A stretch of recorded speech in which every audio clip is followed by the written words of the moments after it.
In this lesson, we are going to be studying how to solve linear non-homogeneous differential equation.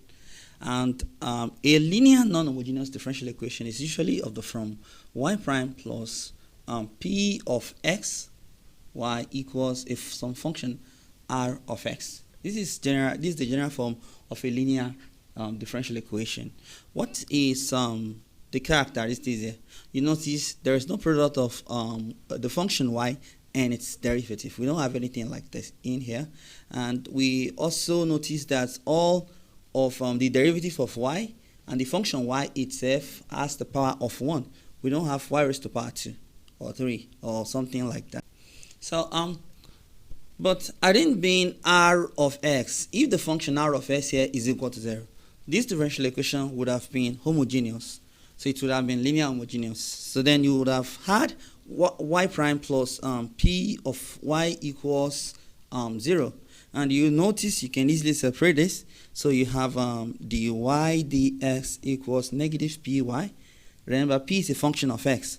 So, and from here you have the y equals negative py dx. And if you multiply both sides at this point by 1 divided by y, so you're going to obtain 1 over y dy equals negative p dx.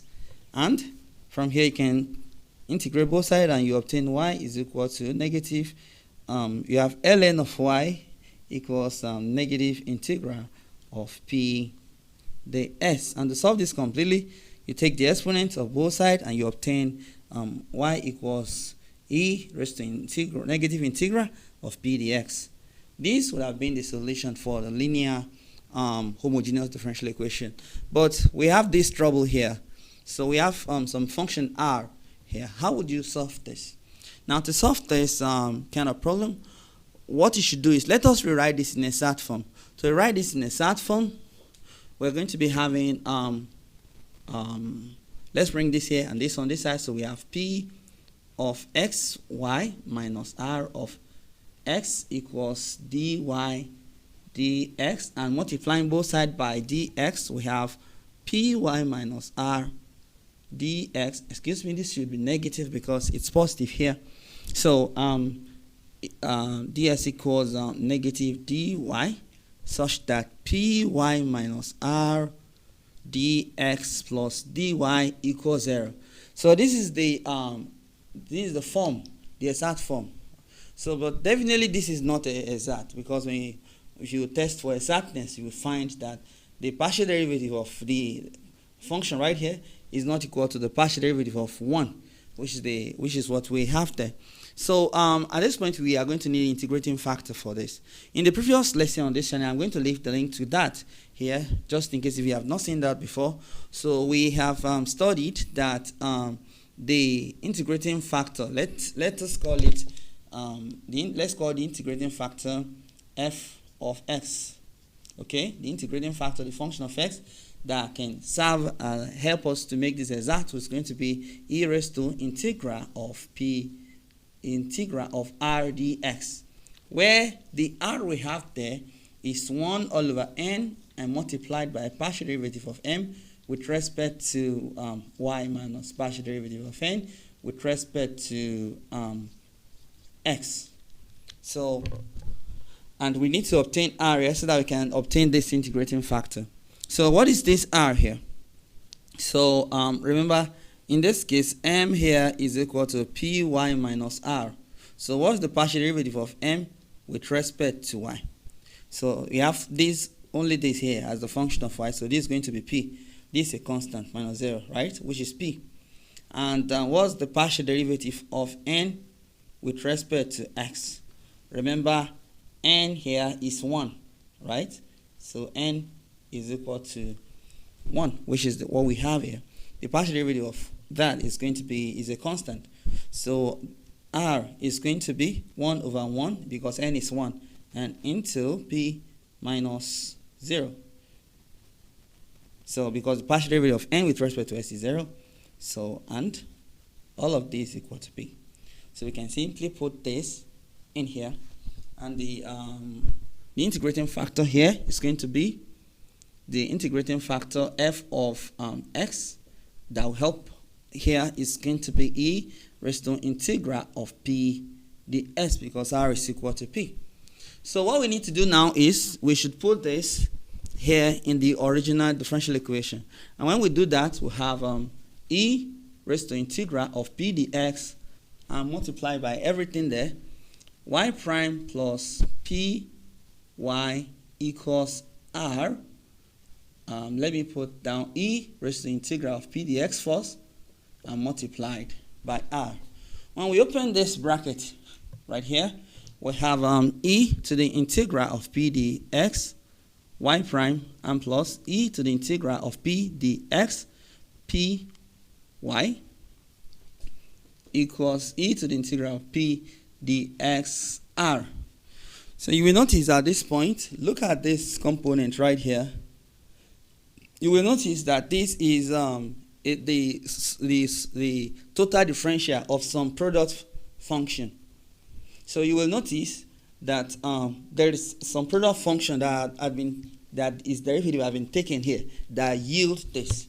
You will recall that if you're having some function equals, say, uv, if you are to find the derivative of this function, it's going to be, you will take the derivative of u, leave v alone, plus leave u alone and take the derivative of v. And when you look here, you will notice that is what has happened there. Do you notice that? So therefore, this tells us that what we have here is e to the integral of p dx y. The derivative of this function right here is taken to obtain this. And that is what yield e raised to integral of p dx multiplied by r. So if you have integral of some function taken to, the derivative, excuse me, of some function taken to yield this, so if we take the derivative, if we take the integral both sides with respect to s, so we can obtain the antiderivative for the function. And the antiderivative of this derivative is simply e to the integral of p dx multiplied by y. And that's equal to integral of e to raised to integral of p dx multiplied by r dx. Remember, when you evaluate this, you will also obtain some constant of integration, which will be added. So to obtain y, which is the solution for the differential equation, you divide both sides by e raised to integral of p dx, such that y is equal to 1 divided by e raised to integral of p dx and multiplied by integral of e raised to integral of p dx multiplied by r and dx and plus some form, the constant of integration. So, but you will notice you don't used to say this. This is not very common. And that's because in most textbook or most of your lecturer or your professor will represent h as integral of p dx. So you will be taught that h is equal to p dx, such that here you are going to have e raised to power h. And sometimes this e raised to power h is also represented as I of x, or the integrating factor. But I like to use f, okay? It's just a name. So, and this is the integrating factor that can be introduced here to solve this. So, and if you obtain this integrating factor, you can obtain y applying this formula right here. So let us go on and solve a specific problem using this method so that we know that this actually works. So consider this problem. Y prime plus y equals e to the 2x. Consider this problem. So you notice that this is a linear non-homogeneous differential equation like what we have just studied. So in this case, remember the general form is y prime plus py equals r. So in this case, it's obvious that p is equal to 1 and r is equal to e to the 2x, right? So, and what is our integrating factor? The e to the h. Let us obtain h. What is h? Where h is integral of the function p here, the x, and that's going to be integral of 1 the s. What's the integral from with respect to s? that is x, right? And r of s is that.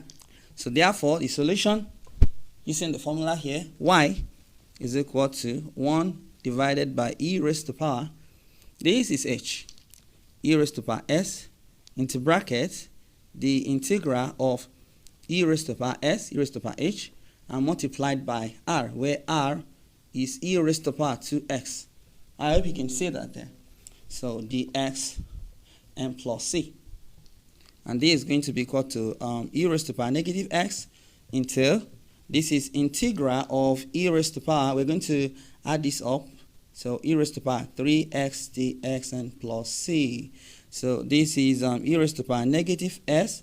So integral of e to the s is e to the x, e to the 3x. So we are going to divide by 3, by the derivative of 3s, which is 3, and plus c. So when we open that bracket there, we multiply this by this, so we can add that up. So we have 1 over 3 e to the 2x and plus c e to the negative x. And this right here is a solution to this differential equation. So employing this method. So, and that's it. See you in the next one.